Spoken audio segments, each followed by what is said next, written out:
Já comecei aqui, meu querido. Já está ao vivo? Sim, senhor. Tem alguém aí contigo?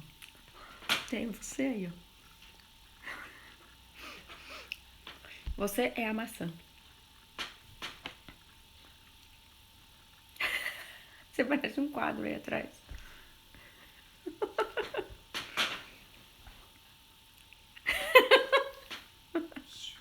Desculpa. Essa é uma live séria, menino.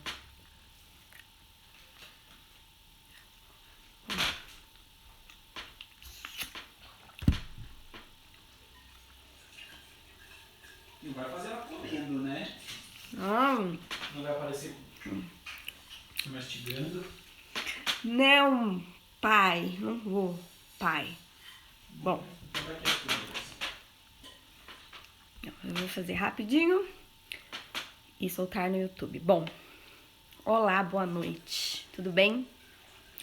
Hoje vim aqui conversar com vocês sobre o retorno às aulas. Esse assunto tão polêmico que está circulando aí essa semana em todos os jornais, tal. A gente já conversou um pouco sobre isso nos stories, mas eu resolvi fazer um vídeo aqui também para deixar lá no YouTube, para colocar um pouco da minha opinião e para colocar aqui para vocês um pouco do que vocês me mandaram sobre isso.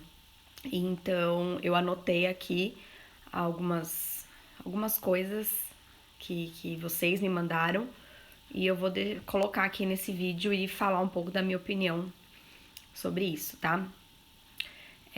Bom, essa semana foi anunciado, então, uma possível data para o retorno às aulas presenciais, que seria no dia 8 de setembro, né? Desde que até lá a situação tenha caminhado para uma melhora, enfim, desde que várias circunstâncias tenham acontecido, tenham sido a favor a esse retorno, né?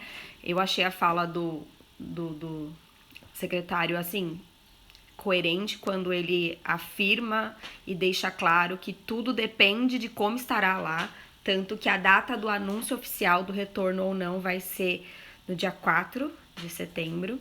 Então, só dia 4 que a gente realmente vai ter certeza se a gente volta ou não às aulas presenciais. E aí eu coloquei o questionamento se vocês achavam que a gente daria conta de voltar realmente agora, né, no início de setembro. E aí foi praticamente unânime os votos para que a gente não está preparado para voltar.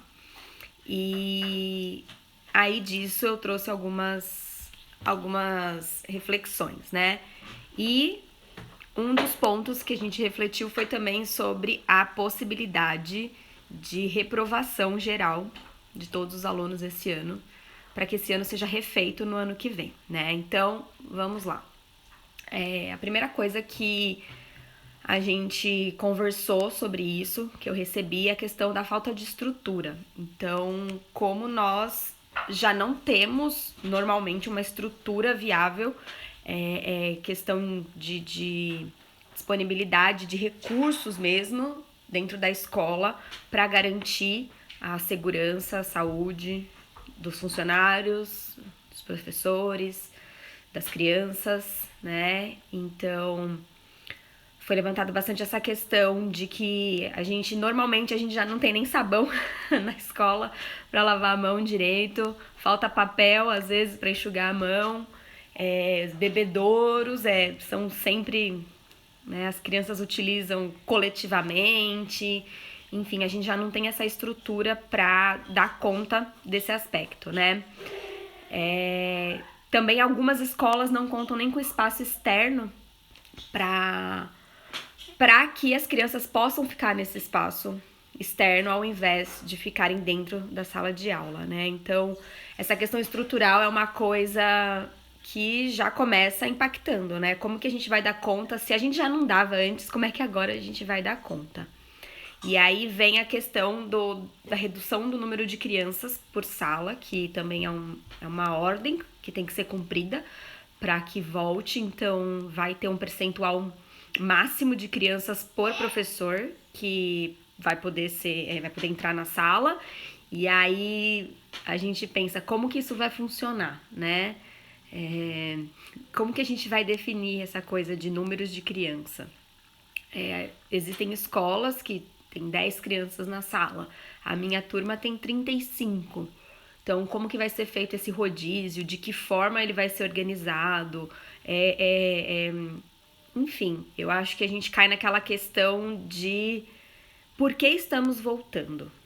Qual é o real sentido de estarmos voltando? Parece que eles querem priorizar aí o ensino médio e a educação infantil, né? Os dois polos da educação básica, né?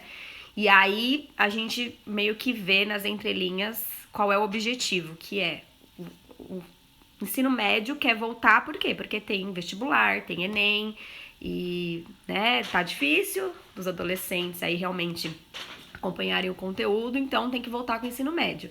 E a educação infantil, por que tem que voltar também rápido?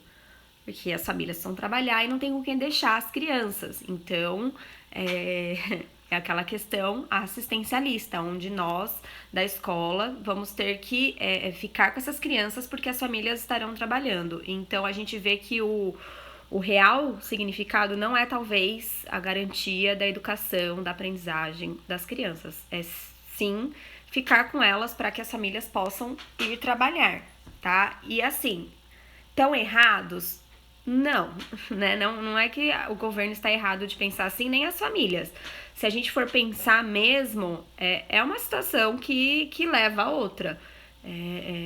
Se cada um se colocar nesse lugar, então, vamos supor, eu vou precisar voltar a trabalhar, certo? Se for decretado, vamos voltar, todo mundo vai ter que voltar. Eu vou ter que voltar a trabalhar. Quem vai ficar com os meus filhos? Eu não gostaria de mandar os meus filhos para a escola. Quem que vai ficar com eles? Se a gente não tiver como fazer, vai ter que ir para a escola, né? Então, de um lado a gente entende essa questão, mas por outro fica muito evidente essa questão de tipo, não, só fica com a criança lá porque os pais precisam ir trabalhar. Então, reduz o número de crianças por sala, como que vai se organizar esse rodízio, quem vem em qual dia, o ensino vai ter que continuar sendo remoto também, porque muitas crianças vão estar em casa e vão ter que acompanhar os conteúdos. Na escola, as crianças vão ter que ficar mais no espaço externo, garantindo o distanciamento mínimo, 1,5 m, 2 metros. Então, qual é o sentido de crianças da educação infantil ficarem no mesmo espaço sem poder interagir, né, diretamente? Então, a gente já barra também nesse princípio tão importante. E como garantir que as crianças estejam juntas e que estejam num ambiente seguro, mas separadas, né? E aí a gente lembra que crianças são crianças, que elas não tem jeito, elas se tocam, elas querem ficar perto da gente, elas trocam objetos, elas utilizam junto muitas coisas e trocam. Se elas trocam objetos no dia a dia, que dirá as máscaras, né? A gente vê aí até, tem memes rolando de que as crianças chegam no primeiro dia de aula com as máscaras e vão embora tudo trocado, né? E é um meme, mas isso é verdade. Então, como garantir realmente que essa segurança aconteça, né? E a gente sabe que as crianças geralmente não manifestam sintomas do Covid, então a gente fica naquela, será que tá, será que não tá? Nós acabamos também ficando ali em meio a um risco, porque, né, nós não tem como a gente não ter contato, apesar de nós sermos adultos e de termos mais consciência do que a gente precisa fazer para se sentir seguro e para estar seguro. Então, desse distanciamento, das máscaras, apesar disso tudo, a gente vai estar em contato direto com as crianças. Então, será que estaremos realmente seguros e seguras nesse momento? Eu acho que é algo que a gente tem que repensar muito. Que mais? Que vão... uma outra coisa que ficou bem assim, né? Não vão voltar para o trabalho os funcionários que se enquadram no grupo de risco. E aí, quem é grupo de risco? Se você pensar no seu quadro de professores e funcionários da sua escola, você consegue dizer aí quantos não voltariam? E aí, como que fica? Vamos supor, a gente tem cozinha, limpeza, a gente tem os auxiliares de apoio, a gente tem as professoras, né, e professores. Se grande parte deles não voltarem porque fazem parte do grupo de risco, como é que fica? Como que fica quem está lá para ficar com as crianças? Como que isso vai ser organizado? Quem vai sobrecarregar quem? Né? Porque, querendo ou não, alguém vai ficar sobrecarregado, né? Então, frente a tudo isso, o que é melhor? O que é melhor? Voltar é a melhor opção? Não voltar? Infelizmente, a gente tá meio que numa sinuca de bico, né? Porque de qualquer lado tá ruim, mas qual seria o pior, né? As escolas particulares, elas não estão nada felizes com esse decreto aí, com essa decisão. Ainda não virou decreto, né? Mas vai virar agora no começo de julho. Mas não estão nada felizes com essa situação de voltar só em setembro. Muitas escolas já fecharam as portas. Muitas escolas estão para fechar as portas. E é uma situação complicada, né? Desde o começo existe essa luta com questão de mensalidade, famílias que não querem pagar, ou que querem desconto, ou que querem tirar. A taxa de matrícula nas escolas públicas cresceu muito, muito, muito, muito. A gente já tem salas superlotadas agora, vão ficar cada vez mais porque o número de matrículas cresceu muito na rede pública. Então as escolas particulares estão aí também numa situação muito difícil, né? E elas estão se preparando bem para receber essas crianças, estão lutando para receber antes, para abrir antes, né? Seguindo todos os protocolos e tal. Então a gente fica aí só no aguardo para ver o que realmente vai ser de tudo isso, né? Que mais? Bom, aí veio essa questão da reprovação, né? Eu vi uma reportagem onde se falava dessa possibilidade de reprovar. Na verdade, isso já estava circulando, já tinha esse comentário por aí de que talvez uma opção fosse reprovar todo mundo esse ano, né? Talvez a educação infantil não se enquadre nisso, porque não existe reprovação, não existe classificação dentro da educação infantil, mas a ideia seria de reprovar todo mundo. E aí eu fiz mais um questionamento para vocês e recebi várias mensagens muito bacanas sobre pontos de vista e de gente a favor de reprovação e de gente contra. E eu acho bacana isso porque a gente consegue ver, né, o que as pessoas têm de argumento para um lado e para outro. Então, é um assunto que eu acho que vale a pena ser discutido, né? Já que a gente tá com essa dificuldade, né, de conseguir planejar o futuro. Se fala muito sobre precisamos sentar e planejar o futuro, precisamos nos organizar, precisamos nos reunir e conversar o que vai ser feito, né? Mas, gente, eu não sei se isso é sofrer por antecipação, ou se isso é prever o caos, ou se isso realmente dá certo, né? Mas, enfim, talvez tenham a ideia de que lá no fundo reprovar seja a melhor opção. Peraí. Oi, gente que tá entrando. Eu não tô falando oi, né? Peraí, deixa eu voltar lá. Oi pra todo mundo que falou aqui.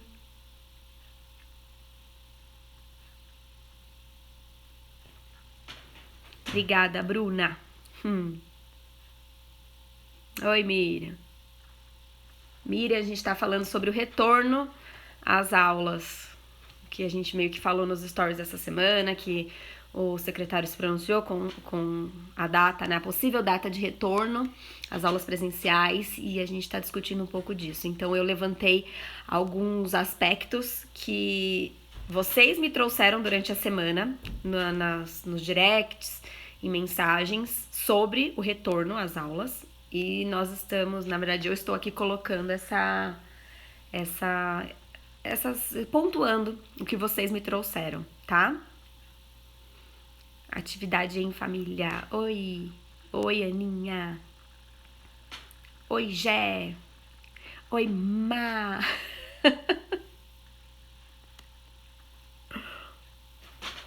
Bom, gente, enfim, tá? Para quem tá entrando agora, eu falei de vários pontos que vocês me levantaram sobre a volta às aulas, várias questões de segurança e de se a gente realmente tá pronto para esse retorno, se vocês acham que a gente tem que retornar ou não, né? Será que esse ano de 2020 já tá perdido, como todo mundo tem falado por aí? Então é isso que a gente tá falando aqui. Sou estudante de pedagogia e dou aula de reforço. A criança, especificamente, que eu atendo, está muito resistente quanto à alfabetização. Esse é um período que é normal, né? Tá todo mundo resistente a muita coisa. Se eu me sinto resistente a trabalhar, né, sendo adulta, tendo consciência do que eu preciso fazer, tendo meus objetivos claros, tendo planejamento, tendo reuniões, tendo assessoria, né, da minha coordenadora, da minha escola, tal. Se eu já me sinto resistente para desenvolver um trabalho dentro de casa nessa situação, imagina as crianças, né? Imagina como elas estão. É uma situação muito difícil. Então é bem complicado, né? Oi, Rafaela. Ai, passa nota, ô delícia. Eu acho que não estamos prontos para a volta, pois os pais estarão resistentes a essa ideia. Então, né, eu acho que é o que eu tava falando lá no começo, é uma sinuca de bico, né? Porque se as coisas começarem a abrir, né? As empresas, os comércios começarem a abrir, essas famílias vão precisar deixar as suas crianças em algum lugar. E é o que eu disse, tá errado abrir a escola nesse cunho assistencialista, porque as famílias precisam? Não tá errado. Se a gente não, né, se a gente for pensar, não tá errado. Mas a gente perde um pouco do sentido da educação infantil, né? Um pouco, porque também tem esse sentido de auxílio às famílias, né? Estamos tentando sobreviver, eu acho que isso é o mais importante, né? Não sei se pensar a partir do que tínhamos não faz sentido. Entendo o lado das escolas privadas, elas possuem professores e funcionários. Então, isso é uma coisa que eu tava falando aqui, né? Quantas escolas particulares estão fechando? Quantas já estão, assim, quase fechando, quantas já não fecharam? O número de matrículas na rede municipal, nas escolas públicas, como cresceu? Quantas famílias tiraram as crianças das escolas particulares e colocaram nas escolas públicas? Então, a situação não tá fácil, né? A situação não tá tranquila, tá difícil. E é o que eu falo, né? Eu não sei, talvez a gente precisa pensar em estratégias, a gente precisa se organizar, sim, para esse possível retorno, mas a gente não sabe, né? O que eu acho é assim, a gente vai ter os protocolos de segurança, né? A gente vai ter esses protocolos que eles já foram anunciados, a gente vai ter que cumprir, e aí a gente vai ter que adequar, né? Eu vi alguns comentários na fala do secretário, que foi no Facebook, né, que eu tava vendo, e muitas pessoas criticaram a fala dele, dizendo que ele foi que ele não foi específico de como que vai ser feito esse rodízio de crianças, que ele não foi específico em muitas coisas. Mas aí eu penso, né, como ser específico sendo que ele é o secretário do Estado, né? Se a gente for falar do Estado de São Paulo, existem escolas, cada escola é uma escola. Na prefeitura, cada escola é uma escola. Então, eu acho que existem os protocolos de segurança, cada escola vai ter que sentar, né, e se organizar de acordo com a sua realidade. Eu conheço, falando da minha realidade, das EMEIs, Escola de Educação Infantil, eu conheço EMEIs que não tem um espaço externo, que são totalmente fechadas, e aí vão fazer o quê? Elas vão ter que adaptar o planejamento a essa situação. E existem escolas que tem, a minha escola tem um espaço aberto enorme. Dá para ficar fora da sala de aula tranquilamente. Achamos, né? Achamos que dá para ficar. Choveu, o que a gente vai fazer, né? A minha sala de aula ela é super apertada, super apertada. Como ficar com crianças a 1,5 m? São situações que a gente vai ter que pensar. Dentro da própria escola tem as individualidades. A minha sala é pequena, da outra é grande, a outra cabe, a outra não cabe, a outra é virada para não sei o quê. Cada uma vai ter que pensar, vai ter que planejar, entendeu? Mas, assim, não vai ser fácil para ninguém, né? Não podemos voltar por voltar. Então, e esse é o problema, né? Porque é o que eu falei lá no começo. A gente acaba perdendo o sentido. Qual que é o sentido de você voltar? Numa escola de educação infantil, onde o objetivo, onde a nossa base de trabalho são as interações e as brincadeiras, certo? Tudo que a gente faz, todo o nosso planejamento é baseado nisso. Como que a gente vai garantir isso com criança tendo que ficar 2 metros de distância da gente e delas mesmas, né? Como garantir isso, né? Nós somos afeto, nós somos toque, nós somos conversa olho a olho. É isso, educação infantil é isso. E a gente voltar tendo que cumprir esses protocolos de segurança mostra que nós estamos voltando porque a gente precisa atender uma demanda social, uma demanda de famílias que vão voltar a trabalhar e que precisam deixar suas crianças em algum lugar, né? E assim, eu me coloco nessa situação também, como eu disse lá no início. Se eu tiver que voltar a trabalhar, se eu precisar voltar a trabalhar todos os dias, o que eu vou fazer com os meus filhos? Eu não vou poder deixar com os meus pais, porque é aquela situação. Eu não vou poder ficar vindo pra cá pra vê-los, leva pra casa e volta. Não dá pra fazer esse vai e vem. A situação é muito séria, né? Então não dá pra contar. Meus pais são grupo de risco, meus sogros são grupo de risco. Então, assim, não tem como a gente ficar contando com isso. O que a gente vai fazer? Meu marido trabalha, eu trabalho. Se a gente não conseguir nenhuma estratégia, eles têm que voltar pra escola.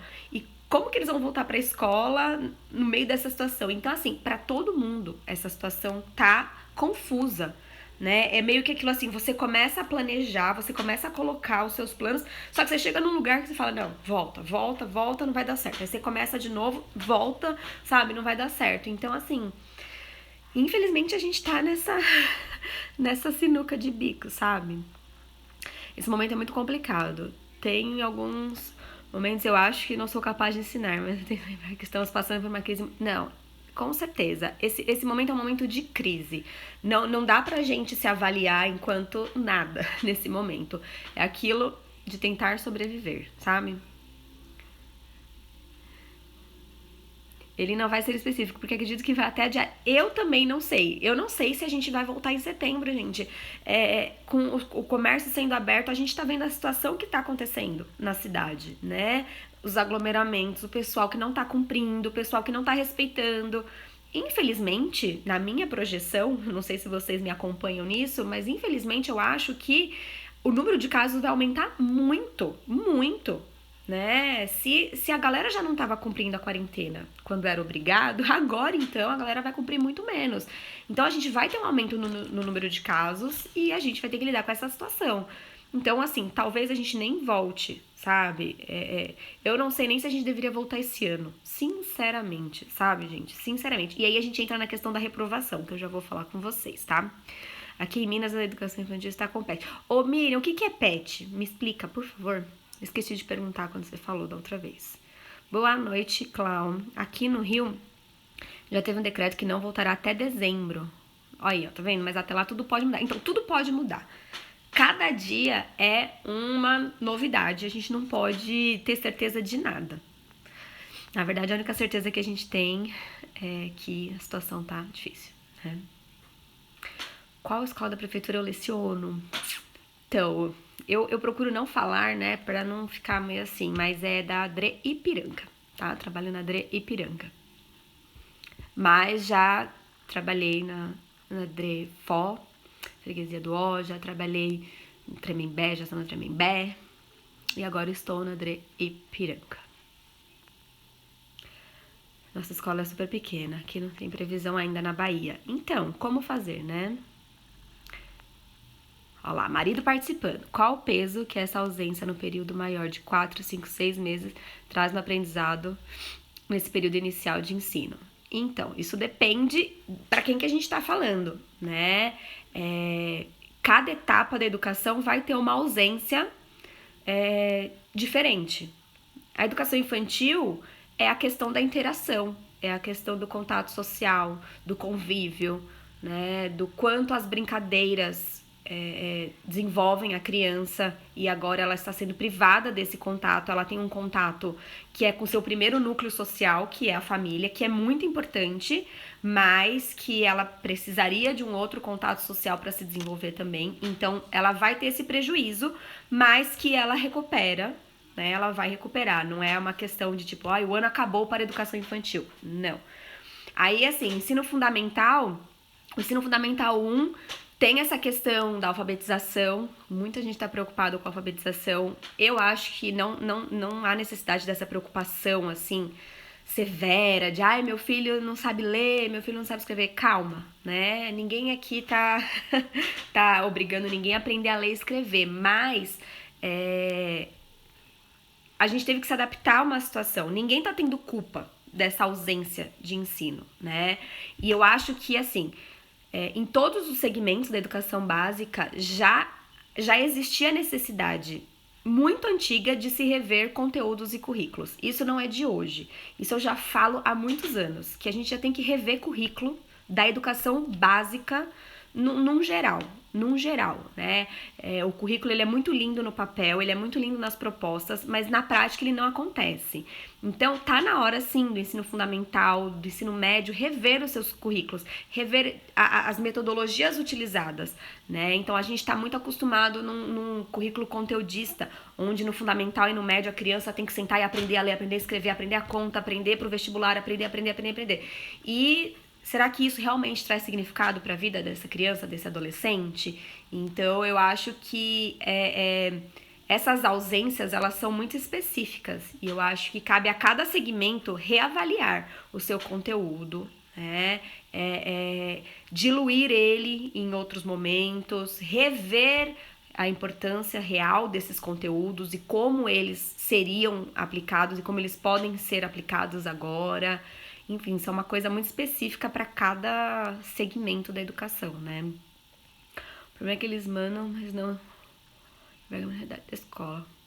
Então, pois é, né? Quem conhece a realidade é quem tá lá. Muito fácil a gente falar de um monte de coisa, sendo que a gente não sabe como é que funciona, né? Então é muito fácil falar que só vai poder entrar de 7, 10 crianças por sala. É muito fácil você falar isso. O difícil é você estar ali e você ver as famílias que precisam, as crianças que precisam e que a gente vai ter que se virar nos 30 para dar conta, né? Plano de estudo tutorado. Segue o mesmo que a do Estado. As brincadeiras e interações. Que legal.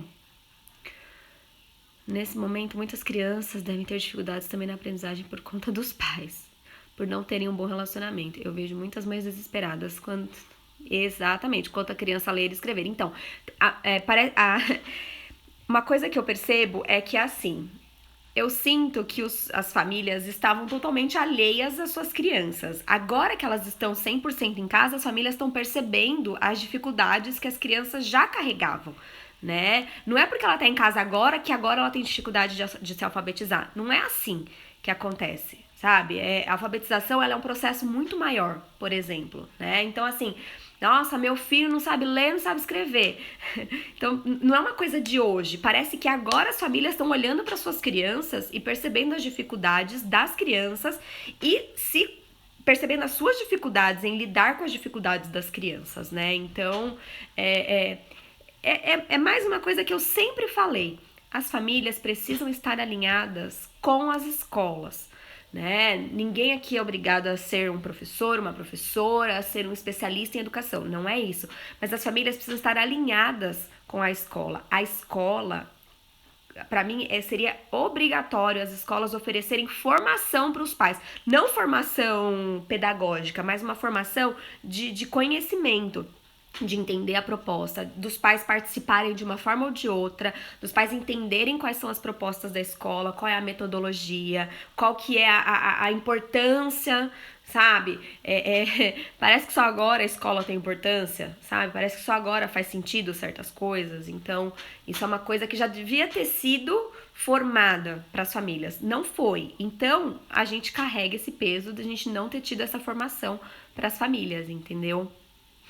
Então, uma coisa, por exemplo, que eu tava vendo aqui em casa, a gente desesperado porque a gente não tava dando conta de fazer as atividades e o Arthur desesperado também porque via que não tava indo, entendeu? Então, é muito complicado, a gente entende todas as questões, sabe, que estão Aí essa coisa, as preocupações, elas são reais e elas não são inválidas, são válidas as preocupações e elas servem para que as famílias percebam, sabe, realmente a dificuldade das suas crianças, o quanto a escola é importante para esses processos, né, e para que a escola perceba a importância de estar presente na vida da criança, né, e como fazer isso nesse momento, né, a gente já criou uma metodologia de trabalho, né? Só que ele não é acessível, né, a todo mundo. São poucas as famílias que realmente têm acesso ao que a gente tem proposto virtualmente, né? Nossa sociedade não é uma sociedade preparada para aulas virtuais, infelizmente, né? Eu olho, por exemplo, o Google Classroom, que é o que a gente usa aqui na prefeitura. É uma ferramenta muito bacana para o ensino fundamental, médio, é muito bacana. Só que é uma ferramenta que já deveria estar sendo utilizada antes da pandemia, que já deveria ter sido disponibilizada para as famílias, para nós educadores, muito antes da pandemia. Né? A gente já deveria ter essas ferramentas no nosso cotidiano de trabalho. Né? Já tinha, as famílias já tinham que ter esse acesso. Sabe? O governo já tinha que dar esse acesso para as famílias e agora a gente só continuaria esse processo, mas a gente parece que está passando por um processo de alfabetização nosso dessas tecnologias, nem a gente está sabendo lidar direito com isso, o que dirá as famílias, né? Então, é aquela coisa, eu finjo que eu estou ensinando, você finge que está aprendendo, né? Infelizmente. Como uma apostila. Ah, lá, o PET. Antes dele, nos planejamos as aulas e postamos em um determinado dia. Agora com o PET, que chega pelo correio. Ah, as famílias interagem por ele. Interessante. Peraí que eu acho que eu perdi alguma coisa aqui. Você tá na Adre Guaianazes. Já foi de Pirituba, JT, São Miguel. Fiquei bem culpada quando a minha CV pediu um plano de volta às aulas. Inicialmente assustei. Pois é, então, como, né? Mas depois da live do secretário de Educação, pude respirar e pensar um pouco na fala dele, da permanência. Voltou.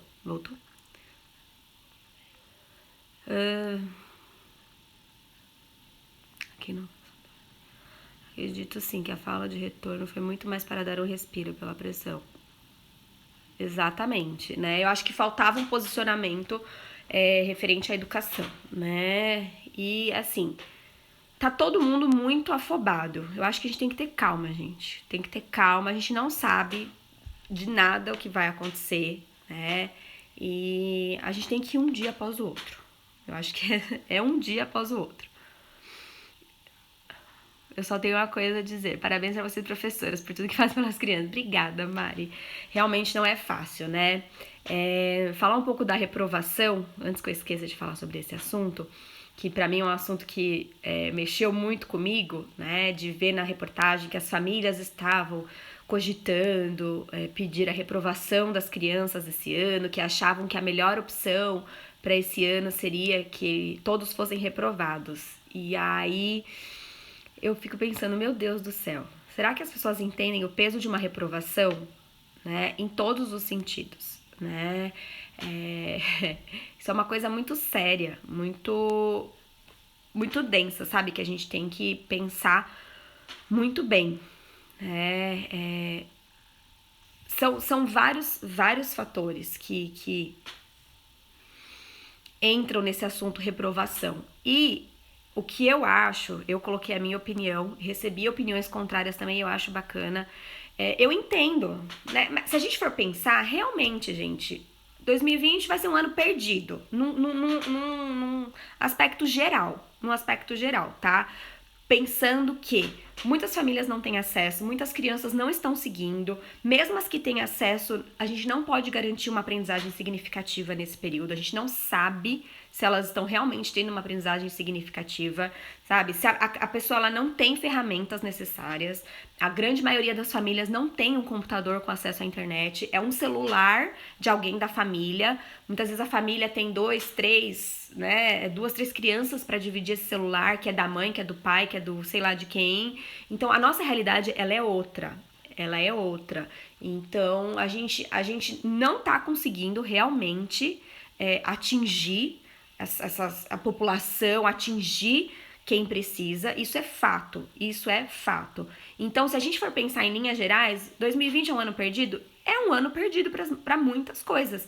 Quem aqui imaginou passar um ano inteiro dentro de casa? Né?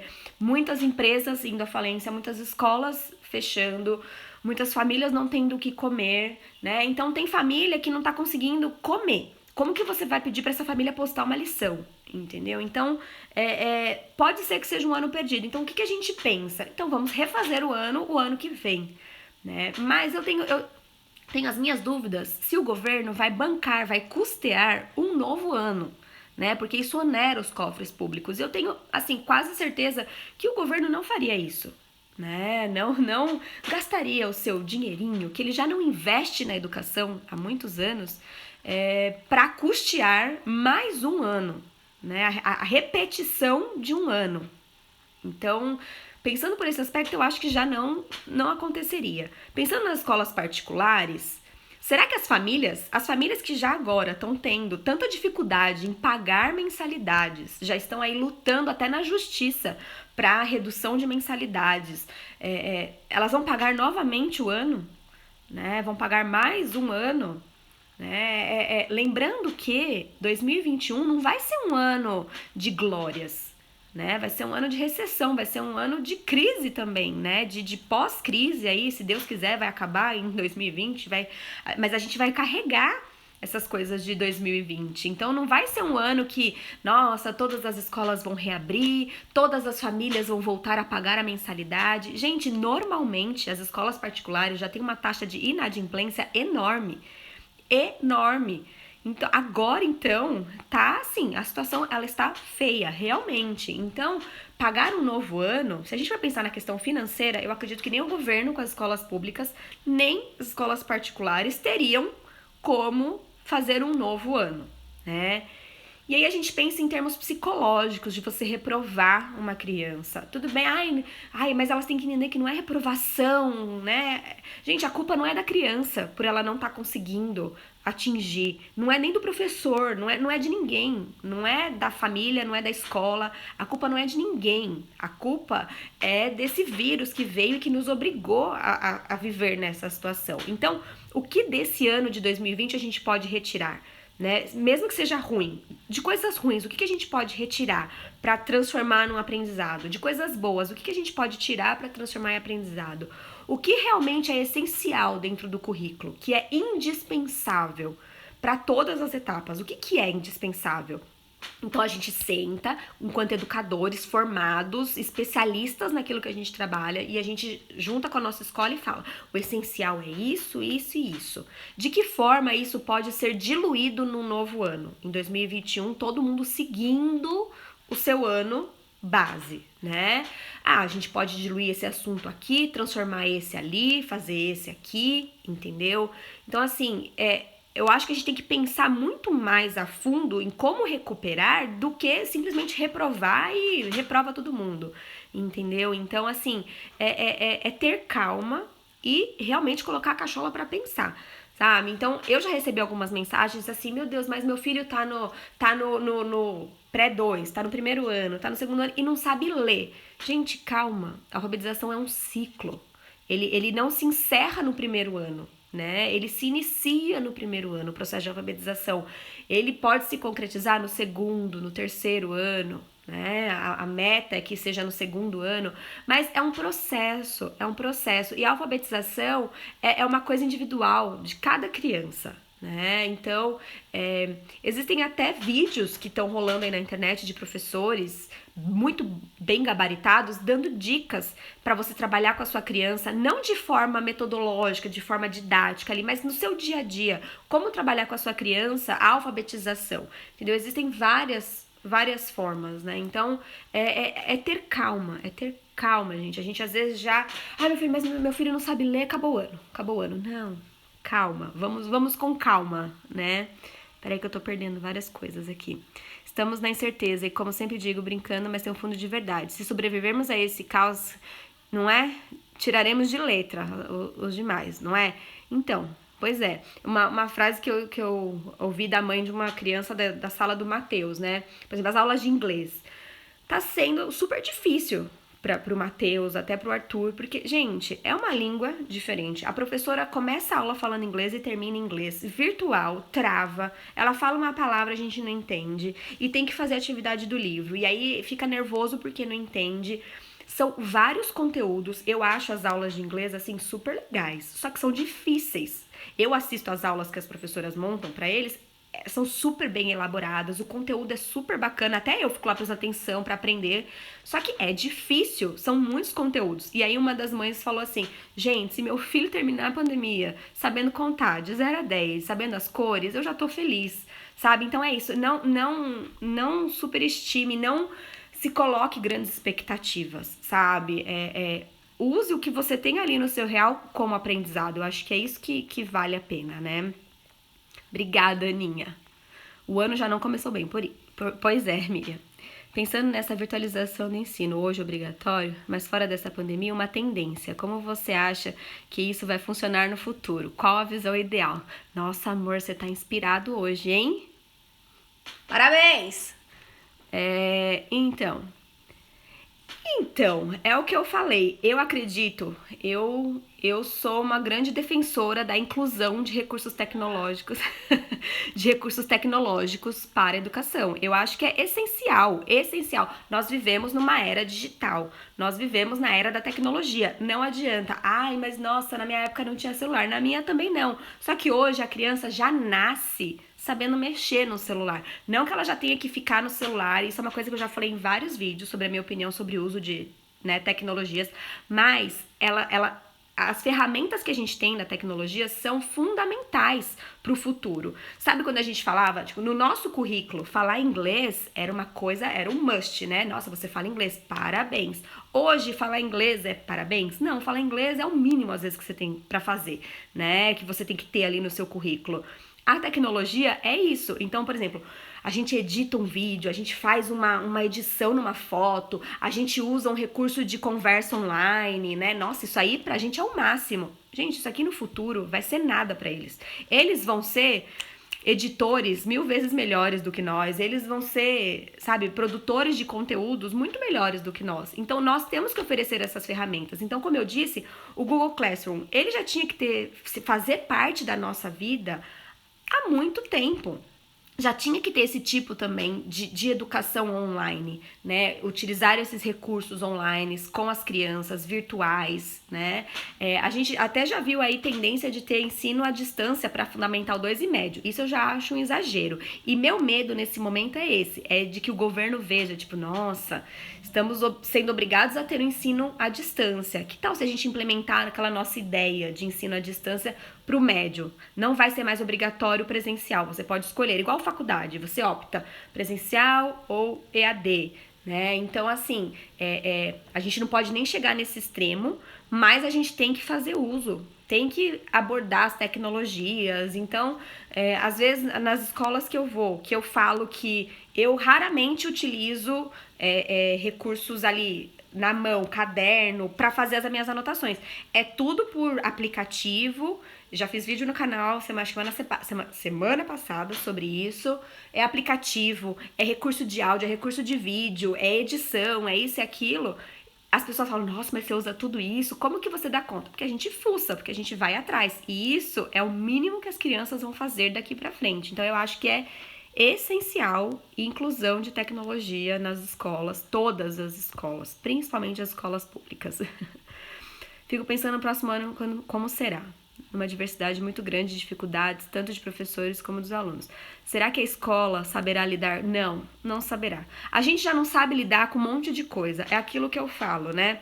A reportagem falando sobre a reprovação disse que a defasagem no futuro, se as crianças passarem de ano direto sem essa reprovação, a defasagem no futuro vai ser, assim, imensa, né? Só que, eu até brinquei com a minha mãe, né, que minha mãe também é educadora, eu falei, mãe, você conta ou eu conto? Que essa defasagem já existe há anos. As nossas crianças já carregam uma defasagem de aprendizagem há anos. Ensino fundamental e médio, sabe? Quantas crianças são aprovadas porque precisam ser aprovadas, porque a escola não pode reprovar X alunos, por conta, porque senão vai ficar com os índices disso, com os índices daquilo, a prova Brasil, a prova não sei quanto. Então, quantas vezes os professores têm que passar o aluno de ano?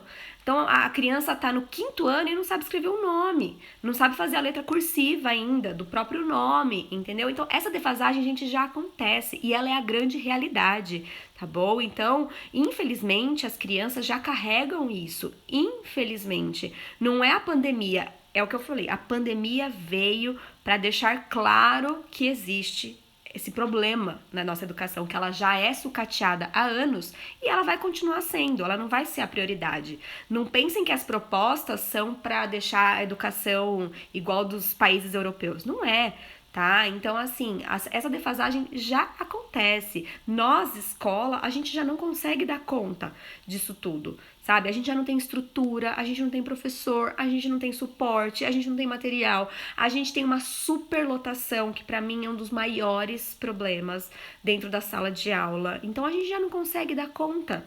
Que dirá com essa pandemia, que a gente achava que as pessoas iam sair dela, assim, pessoas mais conscientes. E não, a gente tá vendo que a galera tá surtando cada vez mais, entendeu? Então, infelizmente, essa é a realidade.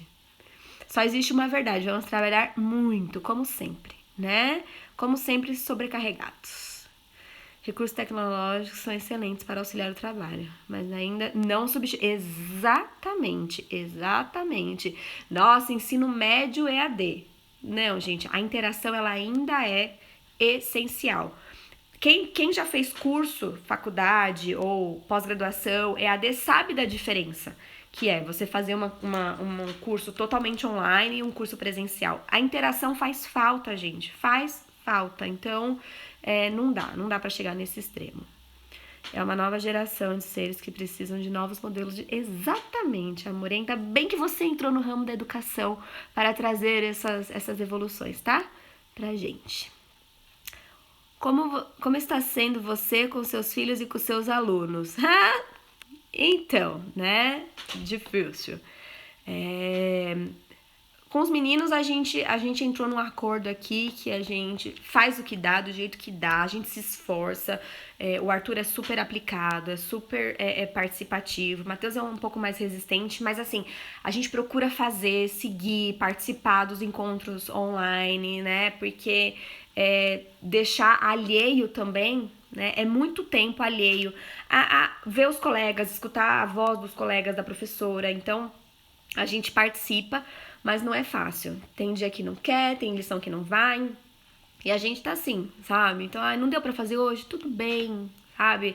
A escola não vai poder avaliar pela quantidade de tarefas que você fez ou não fez. Então, é um processo, né? Mas não é fácil. Com os meus alunos, então, é complicado, porque eles são pequenos e as famílias não interagem muito, elas não participam muito. É bem triste, mas eu me sinto bem frustrada em alguns pontos, até já falei isso, né? Falei até aqui nos stories uma vez, quando eu postei sobre o retorno das famílias, e é difícil, a gente entende que muitas vezes não dá, a família trabalha, não tem tempo, ok, mas as minhas famílias acompanham as postagens e não interagem, entendeu? Então, já teve caso de interagir com situações totalmente contrárias das nossas propostas, de colocarem coisas que a gente não tinha pedido, muito pelo contrário, sabe? Já teve situação de atividades que vão totalmente contra o que a gente prega, e elas postam no grupo como se fosse a Quinta Maravilha, entendeu? É aquilo, é a formação que faltou. A gente nem teve tempo de conhecer. Tem família que eu nem sei quem é, gente. Tem família que não foi na primeira reunião, que... Tem família que a gente nem sabe quem é o pai, quem é a mãe, sabe? Eu tenho uma criança, gente, que ela entrou na minha sala no primeiro dia da pandemia, já da quarentena. Então, eu nem sei quem é essa criança, a gente não conseguiu contato pra colocar no grupo. Sabe, assim, enfim, é muito difícil, muito difícil.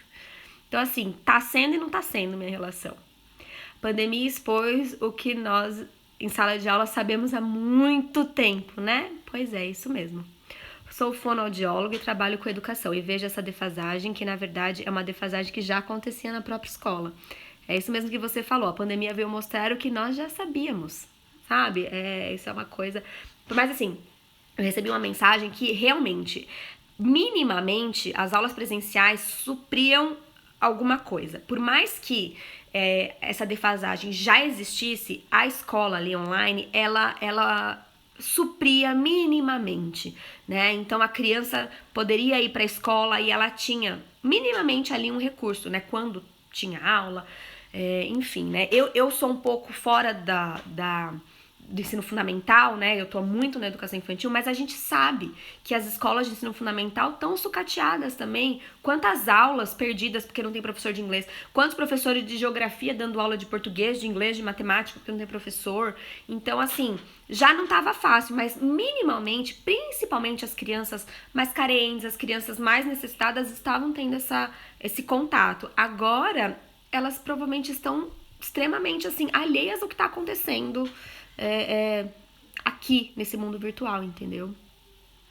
Precisamos de tecnologias, mas professores são insubstituíveis. Eu também acho, nós somos demais. Muito triste a ausência das famílias. Muito, é muito frustrante, sabe? Toda vez que eu planejo, que eu começo a gravar, eu sou muito assim, vocês sabem, né? Eu vou gravar um vídeo assim pras famílias, eu planejei tal atividade, eu vou buscar referência, eu edito com o maior prazer. A minha parceira grava os vídeos, que era uma dificuldade muito grande pra ela, e eu edito pra ela, a gente posta, sabe assim? E aí não vem a interação, não vem a participação, sabe? E quando vem de uma coisa que não tem nada a ver com o que você postou, sabe? Então é muito frustrante, muito frustrante. Sou fã de vocês, professores. Sem vocês, meu trabalho não existe. E vocês Vocês fonos são maravilhosos também. É isso, gente. Ai... Falei demais, né? Já vou fazer 1 hora aqui. Será que a live daqui a pouco vai terminar? Provavelmente. Mas eu acho que é isso. A interação com professores para saber se... Não, você não tá sozinha, Ninha, não. Não tá sozinha, tá? Tá difícil pra todo mundo, tá? Cada um tem a sua dificuldade, cada um tem uma realidade diferente e não tá fácil mesmo. Que isso? Sou eu falando ali, menina? Meu participante especial, né? Então, bate o desespero, porque eu fico pensando, sabe? Você tá aqui fazendo. Eu sinto que por mais que eu não tenha a carga do dia a dia da escola, sabe? Só quem trabalha em escola sabe essa coisa de tipo, a gente tá... Quem trabalha meio período, que eu odeio que falem meio período, mas quem trabalha 4 horas, quem trabalha 1 período só com as crianças, né? Sabe que trabalhar 4 horas com crianças é super desgastante. É uma delícia, é maravilhoso, mas é muito desgastante, sabe? A gente se prepara, é uma energia que a gente gasta, energia física, mental, psicológica. É uma coisa muito desgastante, só a gente sabe. Aqui em casa a gente não tá tendo esse desgaste, né? Porque a gente não tá em interação direta com as crianças. Mas eu não sei se vocês sentem como eu, a gente não desliga da escola. Pra mim é diferente de quando eu saía da minha escola 4 horas da tarde, acabou. Até o dia seguinte, até o meu horário de entrada, acabou, sabe? Escola. Eu ia pensar em escola se realmente fosse necessário. Eu deixava tudo pra fazer na escola, nos meus horários de hora individual, né, HTPC, GEIF, essas coisas, mas eu deixava tudo pra lá. Agora não. Agora você acorda cedinho com o grupo da sua escola cheio de mensagem. Às vezes é discussão, às vezes é uma coisa que aconteceu, às vezes é planejamento. Aí você tem reunião, e aí você tem que se virar nos 30 para participar da reunião. E aí você tem que fazer planejamento, e aí você conversa com a sua parceira, e aí você grava, aí você edita, aí você posta, aí você tem que interagir, aí você tem que registrar, você tem que fazer portfólio, diário de bordo, você tem que fazer os seus apontamentos, porque a documentação pedagógica ela é muito importante nesse momento, ela não tem que deixar de acontecer. E isso talvez seja um tema até bem legal pra gente fazer uma outra live, hein? Como permanecer fazendo uma documentação pedagógica de qualidade, com significado nesse momento de pandemia, né? Mas a gente não desliga da escola agora. Parece que é escola. E, é exaustivo também você ficar com essa carga, né? É bem complicado. Imagina a dificuldade de professores que não têm habilidades. Então, a professora que não tem habilidade com tecnologia, sabe? Eu conheço vários que não conseguem, não entendem que você tem que clicar no link para acessar a reunião. Gente, e isso é um problema real. A minha risada ela é de desespero por saber que existem pessoas que têm essa dificuldade e que elas não estão sendo atendidas, sabe? Eu já vi vídeo na internet de professora chorando no meio da aula online porque não conseguia, porque não ia, porque caía.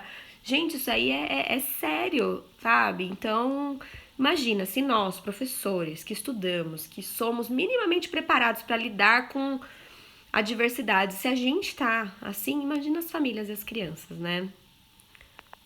Aí lá vem o educador 2020. A questão do ambiente é super influente e fundamental para qualquer processo. Exatamente. Existem até estudos sobre o ambiente, sobre a formação, criação de ambientes significativos para as aprendizagens. Por isso que as escolas precisam reformular os seus currículos. E reformular o currículo não é só rever conteúdos, é rever espaços também. Em que espaço essa educação acontece? A gente é muito limitado, a gente se limita à educação dentro da sala de aula com as carteirinhas uma, né, na frente da outra. E o espaço influencia muito na aprendizagem. Mudar o espaço, sair da sala de aula, ampliar os horizontes também faz parte do currículo, também faz parte dessa reorganização curricular e é muito, muito, muito importante. Ai, certo, gente? Acho que falei tudo que eu queria falar, tá? Desabafei, vocês me ajudaram também. Acho que foi muito produtivo, certo? Essa nossa live. Quero agradecer a participação de vocês. Se vocês quiserem, a gente marca mais lives. Até já anotei aqui, ó. Vou anotar aqui no meu Google Keep, que tá aberto aqui, uma ideia para fazer sobre registros e documentação pedagógica. E vou tentar disponibilizar essa live no IGTV e lá no YouTube também, tá? Pra deixar essa live marcada, porque eu acho que é um assunto que tem que ser discutido, não é? Então é isso, gente. Obrigada pela participação de todos e todas. A gente se vê em outras lives, a gente se vê por aqui, dentro de casa, cada um na sua casa, tá bom? Obrigada, obrigada, obrigada pela participação de todos vocês. Obrigada, meu participante especial, pelas contribuições.